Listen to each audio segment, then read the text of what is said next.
will Lost Ark be okay? This question has been raised many times, even before the game's launch early 2022. The amount of average players has been steadily declining, though this statistic could heavily be affected by the biggest issue the game has, which is bots. Bots are ruining multiple aspects of the game and they are extremely difficult to fight against for the dev and publisher teams, but something extreme must be done in order to reduce the amount of bots for a much healthier experience for the average players. Other than bots, there's also another major issue brought up all the time by the Western Lost Ark community, which is the lack of communication and clarity by the game's publisher Amazon Game Studios in regards to upcoming updates to the game. Hi, my name is Dolph. I've been playing Lost Ark for a long time, about 1.5 years at this point. This is my account and I play Lost Ark a decent amount pretty much daily. My account is nothing crazy, some of you play way more and do way better than me, but I do consider myself a pretty decent and knowledgeable player. I've made many Lost Ark videos in the past, but recently I've been on an extended break from making videos, specifically because it's been hard for me to find what sort of content I actually want to make, but I feel like in this current situation I need to stand up and talk about the current issues and concerns a lot of players have about the state of Lost Ark. Also, don't think of this video as some sort of rant or anything, I'm just trying to give my personal thoughts and feelings about what's going on right now.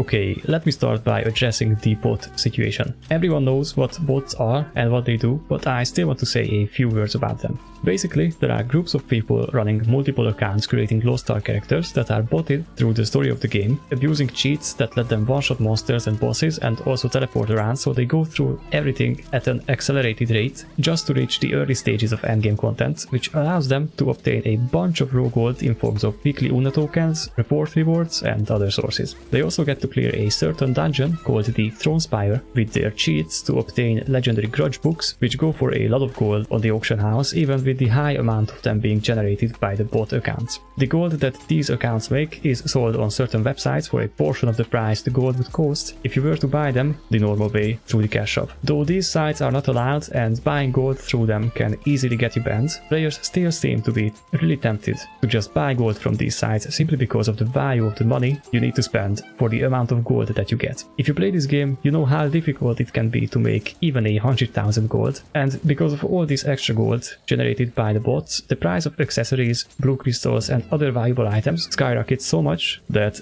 they become pretty much inaccessible to regular players. This is causing a huge issue because it becomes extremely difficult to make your desired endgame builds. Even if it is not necessary to clear the current endgame content, it's still infuriating that you cannot further improve your character because of something that is not in your hands to change. Also, this is just something that bothers me personally, but you know these little Mokoko icons next to the name of new players? This is something that you're supposed to be excited about to see and have players with these icons, but sadly bots also have these because they are new accounts. So you see the Mokoko icons all the time and it's sometimes hard to tell at a glance if it's a new player or just a bot, which is rather sad, especially considering how miserable the new player experience must be in the current state of the game. So if you see an actual Mokoko anywhere out there, please make sure to give them a hand if needed, so they can have a fun time as well by playing Lost Ark, and you also have the community grow. Every little thing counts, so be nice.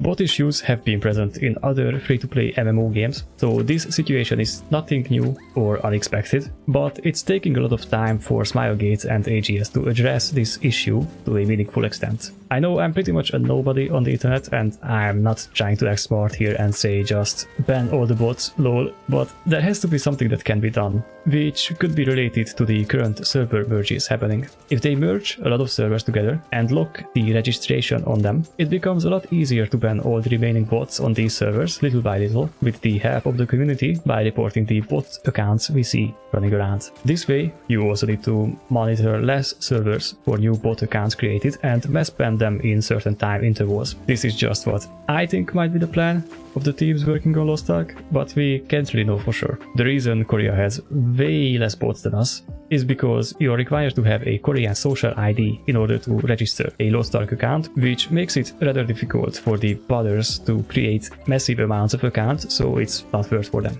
With future content releases, bots will likely become less of a problem as regular players start making more gold through actual content, and old items will also lose their value, but chase items will always stay ridiculously expensive unless the amount of bots drastically decreases. Personally, I don't have much of a problem getting my character characters, but I'm also well aware that not everybody is able to put so much time and effort into the game because of their daily lives, so the frustration caused by this issue is, in my opinion, completely understandable, but it will be less and less of a problem as time goes on. The next big issue we have is the lack of communication towards us by the publisher and dev teams. I'm not pointing any fingers to anyone, I genuinely have no clue how these things work, at least on the inside between the teams, so I can only guess, but very clearly there is a lack of communication and marketing around the game, especially around major content releases. For example, right now we're getting our 3rd Legion raid and a new class, and look at what we got to hype us up about the update.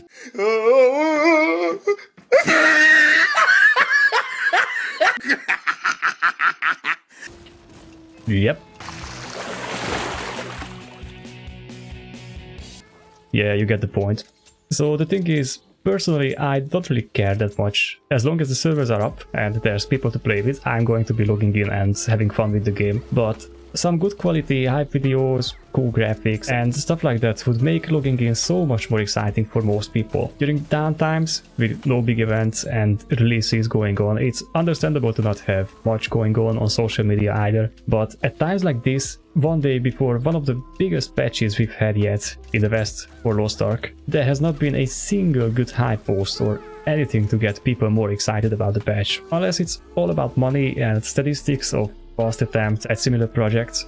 I really don't understand why there isn't much going on social platforms days or even weeks ahead of the actual release. Well, I guess you also have to consider the server merges that will happen with the patch, which likely is going to take a major effort from the teams, so they might just be solely focusing on that, but can't they just commission some editor and provide them with material to make at least something that gets your blood pumping and makes you want to grind a bit more before the patch? Maybe I'm just too much of a layman to understand how these things actually happen, but still, it would be really nice to see some more frequent hype-related stuff. Also, so much for this not being a rant, by the way.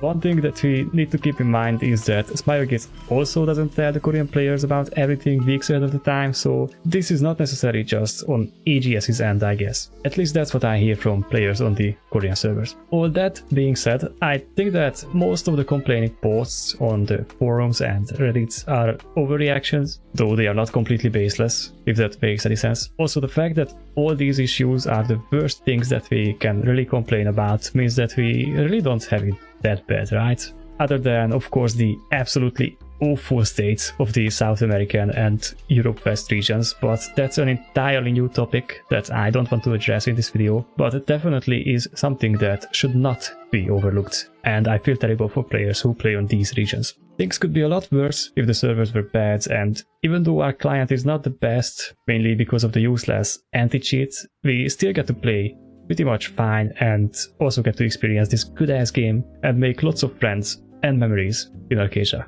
So yeah, will Lost Ark actually be okay?